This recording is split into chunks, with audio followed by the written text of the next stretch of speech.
The next step in spiritual formation is modeling and building and learning something that's different in order to enter into a new state of life. You see, as people grow and trust in God, other people will grow and trust in God. And Tom is saying you need to transition to a different mic. So I will do that. I am flexible. Are we good now? Can you hear me? Can you hear me now? Can you hear me? Can you hear me? So when I was in MYF, that's Methodist Youth Fellowship, they call it something different here, Ignite Student Ministries. But when I was in student ministries and going into middle school and high school, I knew that I was spiritually mature and I could handle middle school and high school. Right? And then I moved on to college and my first job and all of that after college, and I knew I was spiritually mature. And then I entered my 30s and 40s and realized that I was starting a new career and a family, and I was spiritually mature for that. And then I got to my 50s, and I finally just recently taken note that what I thought I knew in high school and middle school was a lot different than today. And then many of you have gone on in age differently than I have, and you've advanced in your years, and you know more than I know, and that's why some of you just laughed, because you know a lot more than I do. But this is part of our maturity. This is part of what we do, and as Christians, we have to evolve the same way. So many of you know that you have to have huge faith. And we make choices, and some of them are good and some of them are bad, but the bottom line is that God is going to be with us every step of the way. So the third thing is to have confidence in that, to have confidence in God. And thankfully, when you make those choices, you'll realize year after year, season after season, that you're not alone, and that we will come to and through that change with God.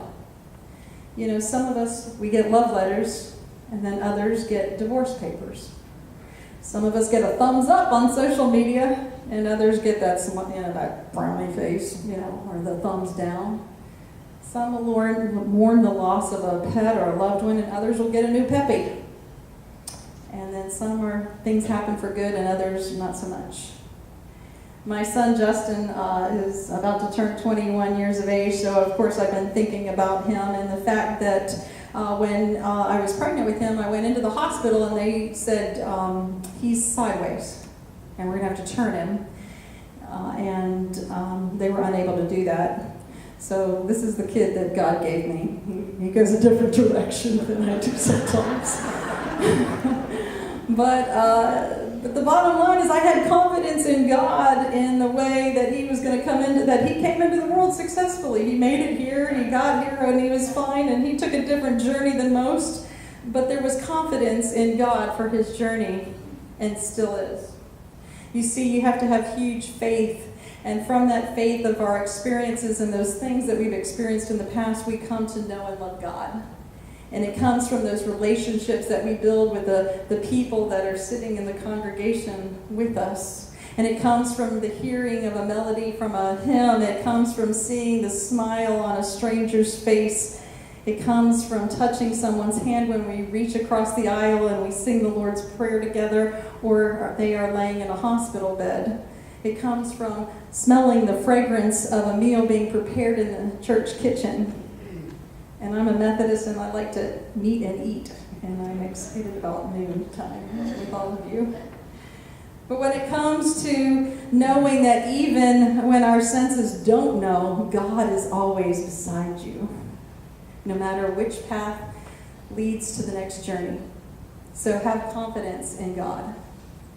My hope for this church and for Christ's church is that the congregation will become a place where people will learn from the Bible to remain flexible, have huge faith and confidence in God, where people maturing will see from one another their faith and trust in God and take notice, where your faith will sustain you and fuel this church for all the difficulties and challenges or hot topic discussions that come up, and have the kind of faith that characterizes all people living with one-minded love of God and love for one another.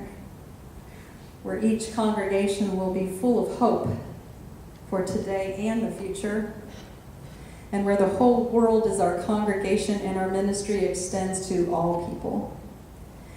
John Wesley reminded people that we should not get stuck in thinking that God only shows up inside a church or inside the four walls of whatever box we put God in. God's presence and his activity in this world encompasses the whole world.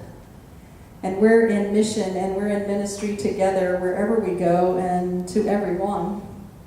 Church structures and its people will help us do ministry, but yet we're not confined to one place and one group of people. We are to share the good news of God's love and take it to all places. And God will continue to pull us and strengthen us in whatever work God has for us to do.